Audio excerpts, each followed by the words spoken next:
Hello students, आज के इस वीडियो लेक्चर में हम practical problem some number 7 solve करेंगे। तो ये देखिए यहाँ पे सतीश एंड प्रमोद पार्टनर्स के नाम दिए हैं। सतीश एंड प्रमोद वो पार्टनर्स हैं। हमें क्या प्रिपेयर करने बोला? Prepare trading and profit and loss account for the year ended 31 March 2019। You have to find out gross profit and net profit only. देखिए इसके प्रीवियस लेक्चर में मैंने आपसे कहा था कि क्वेश्चन रीड करने की नेसेसिटी क्यों है, क्यों हमें रीड करना है। जब हमको एक्स्ट्रा कुछ पूछा ही नहीं है, जब हमको यहाँ पे बैलेंस शीट प्रिपेयर करने बोला ही नहीं है, तो हम क्यों बैलेंस शीट प्रिपेयर करें, राइट? क्योंकि उसमें हमारा टाइम वेस्ट हो जाएगा। फिर इसलिए हमको क्वेश्चन रीड करना है। अगर आपको पूछा है कि you have to find out only gross profit and profit, तो फिर आप यहाँ तक इसमें trading account and profit and loss account prepare करके और बस उसके जो आइटम्स है उसको ट्रांसफर करके और काम खत्म करो, राइट? मतलब आपको और कुछ एक्स्ट्रा ड्रॉ करने की, प्रिपेयर करने की बैलेंस शीट वगैरह जरूरत नहीं है, ना ही पार्टनर्स कैपिटल बनाने की जरूरत है। तो आइए क्वेश्चन को रीड करते हैं। अभी यहाँ पे देखिए ट्रायल बैलेंस में क्या दिया है आपको। स्टॉक दिया है, कहाँ पे जाएगा? डेबिट साइड में रीड कर रहे हैं हम। डेबिट बैलेंस स्टॉक दिया तो ये 2 ओपनिंग स्टॉक करके हम कहाँ पे दिखाएंगे? टीडी में दिखाएंगे।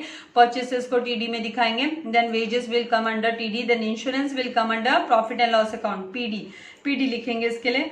देन अनप्रोडक्टिव वेजेस आएगा पीडी में। देन आपका वेयर हाउस रेंट आएगा पीडी में। वेयर हाउस रेंट पीडी में आएगा।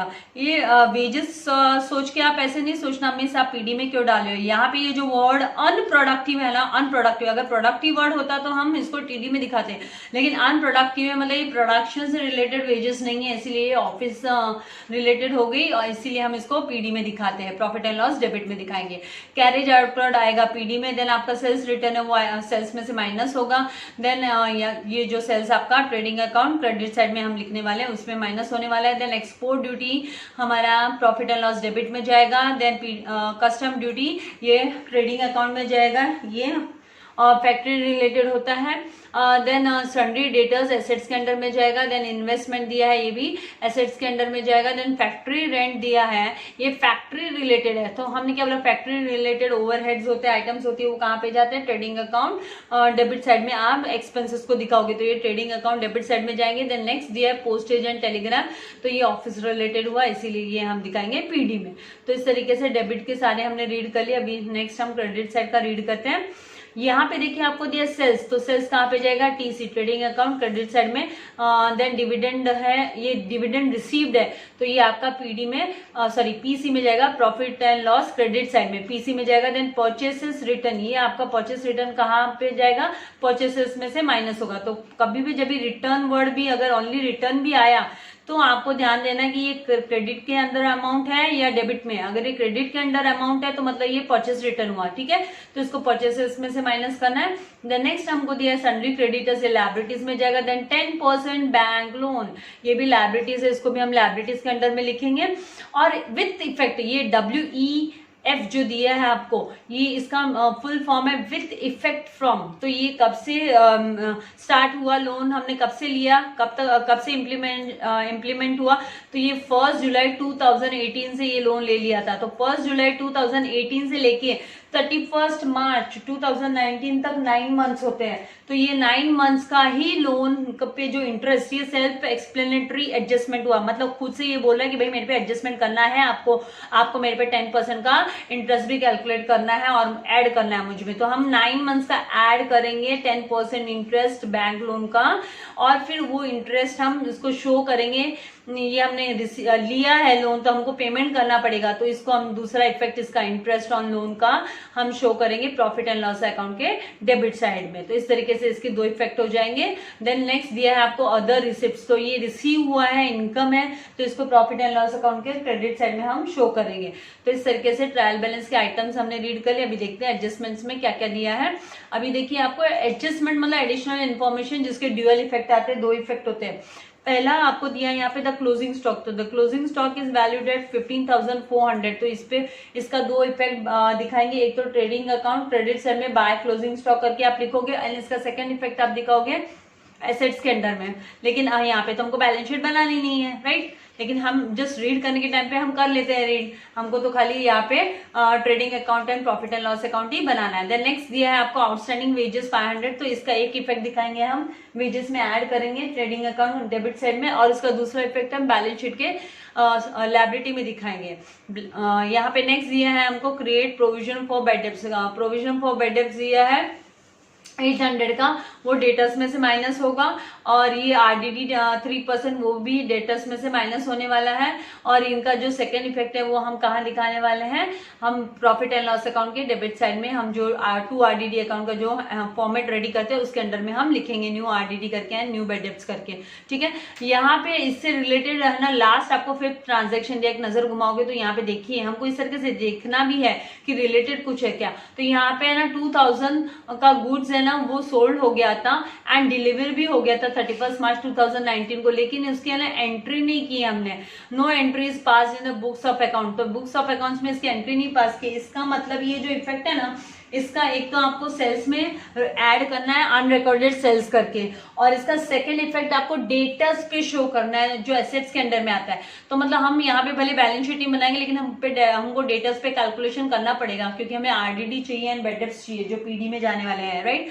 तो हम डेटर्स में से पहले क्या करेंगे, डेटर्स में ऐड करेंगे 2000 रुपीज को, और उसके बाद हमें बैड डेब्ट्स माइनस करना है न्यू बैड डेब्ट्स, और फिर हमको 3% का आरडीडी कैलकुलेट करना है। तो इस तरीके से ये सारे एडजस्टमेंट के हमको वन बाय वन इनके इफेक्ट भी हमको दिखाने हैं। 2 हमको बैलेंस शीट ही बनानी है, लेकिन हमको डेटर्स के लिए वर्किंग नोट तैयार करना पड़ेगा, ठीक है। और ये जो 4th एडजस्टमेंट देखिए, क्योंकि मुझे 5th पे आना पड़ा, देख के पता चल जाता है कि यहाँ पे जब आप क्वेश्चन देखते हो आपको हैबिट हो जाती है, तो दिखाई देता है ना कि सोल्ड करके कुछ बोला है, किसको सोल्ड किया है, सोल्ड मतलब कस्टमर, मतलब डेटर्स रिलेटेड हो गया, तो फिर आपको ध्यान देना जरूरी होता है, क्योंकि bad debts and RDD calculate करने के पहले कभी भी आपको देखना है कि कहाँ कोई डिसऑनर्ड की एंट्री तो नहीं है ना, या कहीं कोई अनसोल्ड मतलब अनरिकॉर्डेड सेल्स तो नहीं है ना। अगर ये दोनों में से कोई भी होता है तो पहले आपको unrecorded sales and bills receivable का ट्रांजैक्शन दिखाना पड़ता है, उसके बाद ही दूसरे एडजस्टमेंट्स हम 1 बाय 1 सेट इस पे करते हैं। तो इस तरीके से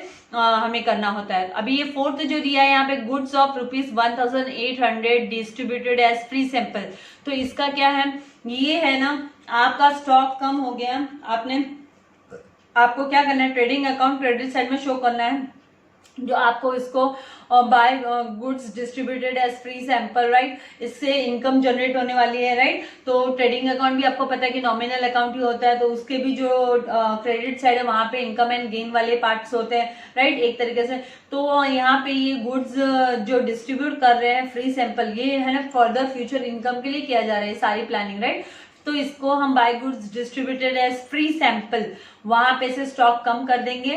और इसका सेकेंड इफेक्ट हम दिखाएंगे कि ये एडवर्टीजमेंट है, एडवर्टीजमेंट इसलिए एडवर्टीजमेंट कहाँ पे आता है, प्रॉफिट एंड लॉस अकाउंट के डेबिट साइड में हम इसको शो करेंगे टू एडवर्टीजमेंट करके, इन द ब्रैकेट हम लिख देंगे फ्री सैंपल्स डिस्ट्रीब्यूटेड। तो इस तरीके से ये सारे एडजस्टमेंट और ये ट्रायल बैलेंस के हेल्प से हम profit and loss account and क्या बनाएंगे, ट्रेडिंग अकाउंट बनाएंगे, प्रिपेयर करेंगे, और वहां हम gross profit and net profit को कैलकुलेट करेंगे। तो अभी हम 1 बाय 1 ये इनका इफेक्ट दिखाना शुरू करेंगे और gross profit and net profit find out करेंगे। इस पर द क्वेश्चन रिक्वायरमेंट ही मैंने फॉर्मेट रेडी रखा है, क्योंकि यहाँ पे हमको ओनली ग्रॉस प्रॉफिट हमें निकालना है, नेट प्रॉफिट निकालना है, तो इसलिए trading account and profit and loss account का ही फॉर्मेट रेडी है। और अभी हम 1 बाय 1 सारे जो बैलेंस शीट ये ट्रायल बैलेंस के जो आइटम्स है उनको ट्रांसफर कर लेते हैं, यहाँ पे नोट डाउन कर लेते हैं। तो डेबिट बैलेंस में सबसे पहले ओपनिंग स्टॉक दिया हुआ है, तो 2 ओपनिंग स्टॉक,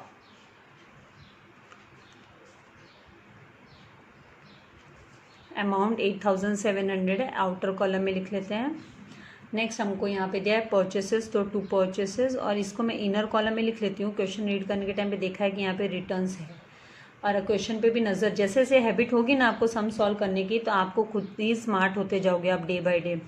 तो इस तरीके से इनर कॉलम में लिख लिया। फिर वेजेस दिया है, तो 2 वेजेस, इसको भी इनर कॉलम में, क्योंकि इसके ऊपर आउटस्टैंडिंग का एडजस्टमेंट है, तो 2 वेजेस 1000 यहाँ पे इनर कॉलम में, आउटर कॉलम में बाद में लिखेंगे। फिर नेक्स्ट हमको दिया इंश्योरेंस, तो insurance profit and loss account में दिखाएंगे हम, तो यहाँ पे 2 इंश्योरेंस लिख लेते हैं, इसको भी आउटर कॉलम में लिख लेते हैं बिकॉज इसके ऊपर कोई एडजस्टमेंट नहीं है, तो हम आउटर कॉलम में दिखा देते हैं। फिर अनप्रोडक्टिव वेजेस है, तो to unproductive wages profit and loss related होता है। नॉन प्रोडक्टिव अनप्रोडक्टिव वेजेस, तो ये हम प्रॉफिट एंड लॉस अकाउंट में दिखाते हैं, तो यहाँ पे हम दिखा देते हैं आउटर कॉलम में इसका अमाउंट 1400 जो हमको दिया है वो लिख लेते हैं। नेक्स्ट दिया है वेयर हाउस रेंट, तो वेयर हाउस रेंट भी प्रॉफिट एंड लॉस रिलेटेड होता है, मतलब ऑफिस रिलेटेड होता है, इसलिए प्रॉफिट एंड लॉस अकाउंट के डेबिट साइड में शो कर देते हैं इस तरीके से।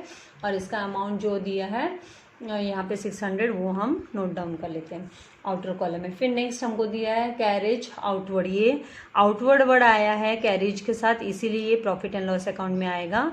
अगर इनवर्ड होता और अगर कोई ओनली कैरेज होता तो हम उसको ट्रेडिंग में दिखाते, ये आउटवर्ड स्पेसिफाई हुआ है इसीलिए हम इसको प्रॉफिट एंड लॉस अकाउंट के डेबिट साइड में मेंशन कर लेंगे 1200। फिर नेक्स्ट हमको हमें दिया है एक्सपोर्ट ड्यूटी, तो ये भी ऑफिस रिलेटेड होता है, तो इसको भी प्रॉफिट एंड लॉस अकाउंट के एक्सपोर्ट ड्यूटी और डेबिट साइड में हम लिख लेते हैं एक्सपोर्ट ड्यूटी को। और यहाँ पे जो अमाउंट दिया है 1400 वो आउटर कॉलम में, क्योंकि इस पर कोई एडजस्टमेंट नहीं है। फिर नेक्स्ट यहाँ पे दिया है सेल्स रिटर्न, एक्सपोर्ट ड्यूटी और इसके पहले सेल्स रिटर्न हम मिस कर गए, तो सेल्स रिटर्न को हम सेल्स के यहाँ पे बाय सेल्स पहले लिख लेती हूँ मैं, बाय सेल्स, और फिर उसके बाद में यहाँ पे माइनस रिटर्न्स, तो रिटर्न्स को हम, और सेल्स रिटर्न्स जो रिटर्न है ना डेबिट साइड में होता है ट्रायल बैलेंस में, वो सेल्स रिटर्न होता है। ये भी कभी कभी क्या होता है सेल्स वर्ड स्पेसिफाई नहीं क्या होता है, तो आपको स्मार्टली करना है, ऐसा नहीं है कि सेल्स वर्ड आएगा ही, नहीं भी आए।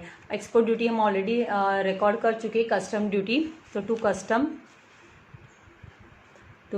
ड्यूटी, ये भी ये है ना फैक्ट्री रिलेटेड हुआ, मैन्युफैक्चरिंग रिलेटेड, इसलिए इसको हम ट्रेडिंग अकाउंट में कस्टम ड्यूटी और आउटर कॉलम में लिख देते हैं क्योंकि इस पर कोई एडजस्टमेंट नहीं है। फिर नेक्स्ट यहाँ पे दिया है डेट सन्ड्री डेटर्स, तो हमको सन्ड्री डेटर्स तो हमको किस लिए चाहिए, खाली हमको इसके ऊपर वर्किंग नोट जो भी हमको एडजस्टमेंट दिया होगा, जो एडजस्ट करना है बेड डेप्ट्स वगैरह का, उसके लिए हम लोगों को डेटर्स का चाहिए। बैलेंस शीट तो यहाँ पे हमें बनानी नहीं है क्योंकि हमको पूछा नहीं है, तो क्यों टाइम वेस्ट करना है, राइट। हमको पूछा नहीं है तो सारे आइटम्स भी नहीं दिए हैं, फिर तो हमको बैलेंस शीट बनाने की जरूरत नहीं है। तो डेटर्स में वर्किंग नोट के लिए इधर रेडी रख लेती हूँ 40,000 लिख के। फिर नेक्स्ट दिया है इन्वेस्टमेंट, तो इन्वेस्टमेंट पे भी हमको यहाँ पे इन्वेस्टमेंट पे कुछ हमारे यहाँ पे इन्वेस्टमेंट का हमको रिक्वायरमेंट नहीं है, क्यों, क्योंकि हमारे पास यहाँ पे कोई भी बैलेंस शीट हमको तैयार करनी नहीं है, तो हम इसको नहीं लिखेंगे। फिर नेक्स्ट कहाँ दिया है फैक्ट्री रेंट दिया, तो फैक्ट्री रेंट किससे होता है, ट्रेडिंग रिलेटेड होता है, इसलिए to factory rent trading account में, फैक्ट्री रिलेटेड हुआ, ट्रेडिंग अकाउंट रिलेटेड हुआ, तो फैक्ट्री रेंट लिख लेते हैं और आउटर कॉलम में इसका 1600 अमाउंट लिख लेते हैं। तो इस तरीके से ये सब आ गया। अभी नेक्स्ट हमको यहाँ पे दिया है पोस्टेज एंड टेलीग्राम, तो पोस्टेज एंड टेलीग्राम को लिख लेते हैं और इसको भी हम आउटर कॉलम में लिख लेंगे क्योंकि इस पर कोई एडजस्टमेंट है नहीं, तो टू पोस्टेज एंड टेलीग्राम, ठीक है। इस तरीके से पोस्टेज एंड टेलीग्राम का 400 रुपीज़ हम इधर रिकॉर्ड कर लेते हैं। अब आते हैं क्रेडिट बैलेंसेस पे, और ट्रायल बैलेंस के क्रेडिट साइड में सेल्स दिया सबसे पहले, तो ऊपर हम सेल्स को 68,000 को रिकॉर्ड कर लेते हैं। 68,000 माइनस आप 600 करोगे, राइट। इस पे और भी कुछ है एडजस्टमेंट, हाँ इस पे अनरिकॉर्डेड सेल्स का भी आने वाला है, तो यहाँ पे हम लाइन एक और ड्रॉ करके रख लेते हैं, एडजस्टमेंट आएगा तब हम अमाउंट लिखेंगे। फिर नेक्स्ट हमारे यहाँ पे डिविडेंड दिया है, तो ये डिविडेंड क्रेडिट साइड में दिया, मतलब कंपनी ने इसने फर्म ने रिसीव किया है, तो प्रॉफिट एंड लॉस अकाउंट के क्रेडिट साइड में बाय डिविडेंड करके, ये it is nothing but income, ये शेयर्स पे मिलती है। आप एसपी पढ़े हो या फाइनेंशियल प्लानिंग अपने 10th स्टैंडर्ड में पढ़ा है, तो वहाँ पे है कि डिविडेंड है ना शेयर्स पे रिसीव होता है, राइट। तो 2000। फिर बाद में आपको दिया परचेस रिटर्न, तो परचेसेस के यहाँ से माइनस रिटर्न्स करना है आपको, minus returns. Purchase return always credit side में वो दिखाई देता है। 500 जब आप इसमें से माइनस करोगे 18,300 में से, क्योंकि और दूसरा एडजस्टमेंट नहीं है इस पर, तो 17,800 आएगा। तो इस तरीके से रिकॉर्ड कर लोगे। बाद में नेक्स्ट आपको है सन्ड्री क्रेडिटर्स। तो सन्ड्री क्रेडिटर्स इसमें फ़िलहाल हमको इसका बैलेंस शीट तो बनानी नहीं है, राइट, बैलेंस शीट बनानी नहीं है, तो इसमें हमारी रिक्वायरमेंट नहीं है। फिर नेक्स्ट हम क्या करते हैं, नेक्स्ट दिया है हमें यहाँ पे 10% का बैंक लोन। तो बैंक लोन पे हम इंटरेस्ट कैलकुलेट करके उसका इफेक्ट दिखाने वाले हैं हम। इंटरेस्ट बैंक लोन का हमको इंटरेस्ट दिखाना पड़ेगा, तो इसको हम वर्किंग नोट में यहाँ पे मेंशन कर लेते हैं। सेकंड जो हमारा एडजस्टमेंट हमको करना है, बैंक लोन का एडजस्टमेंट, राइट, और बैंक लोन के जो इंटरेस्ट रेट यहाँ पे जो 10% बैंक लोन बोला है एट द रेट ऑफ 10% का लिया है हमने, और ये कभी से इफेक्ट में आया, तो 1 जुलाई 2018 से। तो इसका मतलब 9 मंथ्स का हम कैलकुलेट करेंगे। कितने मंथ्स का? 9 मंथ्स का। तो ये क्या करते हैं हम इमीडिएटली अभी इसको कर लेते हैं, ये सेल्फ एक्सप्लेनेटरी भी है, वापस हमको ट्रायल बैलेंस में ना देखना पड़े। तो जो बैंक लोन अमाउंट दिया है वो 8000 दिया है। कितना दिया? 8000। तो 8000 मल्टीप्लाई बाय हम 10/100 करेंगे और फिर मल्टीप्लाई बाय 9/12 करेंगे, क्योंकि 9 मंथ्स का बोला है तो 9/12, ठीक है। डेट दी है ना 1 जुलाई 2018 से लेके 31 मार्च तक है ना, 2019 तक टोटल 9 मंथ्स होते हैं, तो उसके अकॉर्डिंग हम जाएंगे। अभी हम क्या करेंगे, this zero got cancel, this और दिस। तो अभी इसको रेड्यूस फॉर्म करो, रेड्यूस फॉर्म मतलब इसको डिवाइड करो, तो एक सिंगल टेबल से डिवाइड करना है। तो 3 3 9 होता है और 3 4 12 होता है, 4 हुआ, फिर 4 1 4 और यहाँ पे 4 2 8 और ये 0 तो 200 मल्टीप्लाई बाय आप 3 करोगे तो कितना, 600 रुपीज़ है ना आपका इंटरेस्ट ड्यू, जो इंटरेस्ट ऑन बैंक लोन, वो आपको यहाँ पे फिर प्रॉफिट एंड लॉस अकाउंट में दिखाना है। तो आप इधर लिख लोगे to interest due on bank loan पे आपका इंटरेस्ट ड्यू है वो 600 आप फिर यहाँ पे दिखा दोगे। इस तरीके से ये आ गया।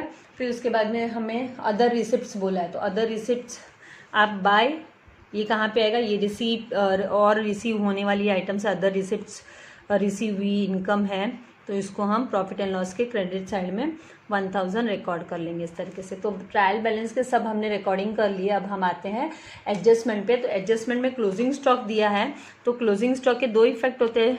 एक तो बैलेंस शीट में एसेट्स के अंदर जाता है, लेकिन यहाँ पे हमको बैलेंस शीट बनानी नहीं है, इसलिए हम उसका एक ही इफेक्ट जो ट्रेडिंग में हमको बनाने बोला था, हम ट्रेडिंग में उसका इफेक्ट दिखा देते हैं। 400 है, तो आउटर कॉलम में दिखा देते हैं। फिर नेक्स्ट आउटस्टैंडिंग वेजेस है, तो यहाँ पे ऐड आउटस्टैंडिंग वेजेस, और इसका सेकंड इफेक्ट तो दिखाने की जरूरत नहीं, क्योंकि बैलेंस शीट हमने बनाई नहीं है, क्वेश्चन की रिक्वायरमेंट नहीं है इसीलिए, नहीं तो हमको दिखाना ही पड़ता। और इसका 1500 आउटर कॉलम में दे देते हैं, ठीक है, इस तरीके से। फिर हमें बोला create provision for bad debts and RDD. उसके पहले देख लो कोई है ना अनरिकॉर्डेड सेल्स वगैरह है क्या। आप 5th एडजस्टमेंट देखोगे, देखो तो 5th एडजस्टमेंट में हमने रीड किया कि यहाँ पे अनरिकॉर्डेड सेल्स है, मतलब सोल्ड किया है लेकिन वो रिकॉर्ड नहीं हुआ है। तो पहले हमको ऐड करना होगा अनरिकॉर्डेड सेल्स। अगर बिल्स रिसीवेबल डिसऑनर्ड होता तो वो भी पहले हम ऐड करते हैं। तो अनरिकॉर्डेड सेल्स पहले हम ऐड करेंगे। कितना अनरिकॉर्डेड है, तो 2000 को पहले हम ऐड करेंगे, तो 42000 हो गया। अब आपको 42000 पे पहले न्यू बेड डेब्ट्स माइनस करना है 42 में से, new minus new bad debts. ये इसका फॉर्मेट होता है डेटर्स के अंदर जब एडजस्टमेंट्स आते हैं। तो माइनस आप 42000 में से माइनस 800 करोगे, ठीक है, तो आपको मिलेगा 41200। अभी इसमें हमको कैलकुलेट करना है न्यू आरडीडी। क्या करना है, न्यू आरडीडी कैलकुलेट करना है। तो 41200 पे जब भी हम ये 3% आरडीडी बोला है वो कैलकुलेट करेंगे। 3% आरडीडी जब भी आप कैलकुलेट करते हो तो 1236 आएगा, ठीक है। तो हमको अभी इसकी नेट वैल्यू अभी आगे लेने की जरूरत नहीं, अगर आप फिर भी माइनस करते हो तो 39,964। लेकिन बैलेंस शीट तो हमको बनानी नहीं है, हमको तो खाली इस अमाउंट की और इस अमाउंट की रिक्वायरमेंट है, और ये वाले अमाउंट की। अनरिकॉर्डेड सेल्स को हम सेल्स में लेके जाके ऐड करेंगे, एंड 800 को एंड 1236 को हमको यहाँ पे दिखाना है, प्रॉफिट एंड लॉस में दिखाना है। तो ऊपर मेरे पास सफिशिएंट लाइन्स है, तो ऊपर लिख लेती हूँ मैं यहाँ पे 2। यहाँ पे अभी मैं वो पूरा फॉर्मेट नहीं बनाती हूँ बेड डेब्ट्स वाला, मैं यहाँ पे न्यू बेड डेब्ट्स, क्योंकि मैं एक ही पेज पे कवर अप करने देखती हूँ अभी। ये ऐसा कोई नेसेसिटी नहीं है कि वो फॉर्मेट बनाना ही चाहिए, वो मुझे खाली आप लोगों को सिखाना है कि किस तरीके से होता है ऐड न्यू आरडीडी। तो यहाँ पे 800 और ये जो आपका दिया है 1236, 1 2 3 6 और इसको अभी आउटर में दिखा दो तो 6302 2036 इस तरीके से लिख लेंगे। और इसका अनरिकॉर्डेड सेल्स का भी हमको दिखाना है। ये जो अनरिकॉर्डेड सेल्स है 2000 इसको ऐड कर देंगे सेल्स में। Unrecorded sales 2000। तो अभी 70,000 माइनस 600 जब आप करते हो तो 69,400। प्रैक्टिस करो एडिशन सब्ट्रैक्शंस की। अगर डाउट है कंफ्यूजन है पूछो, लेकिन प्रैक्टिस करो, ये आनी चाहिए। प्रैक्टिस से हम लोग मास्टर कर लेते हैं, इसमें मास्टर बन जाते हैं। तो अभी इसको क्या करेंगे हम क्लोज डाउन करेंगे क्योंकि एडजस्टमेंट हो गया सारे। नहीं, एक बाकी रह गया ना, by goods distributed as free sample का 4th एडजस्टमेंट हमको करना है। By goods distributed as free samples, यहीं ऊपर रिकॉर्ड कर लेती हूँ। फ्री सैंपल्स तो कितना है वो हम लिख लेंगे। यहाँ पे हमको दिया है 1800 तो 1800 यहाँ पे हम मेंशन कर लेते हैं। और इसका सेकेंड इफेक्ट हमको क्या दिखाना है, 2 एडवर्टीजमेंट करके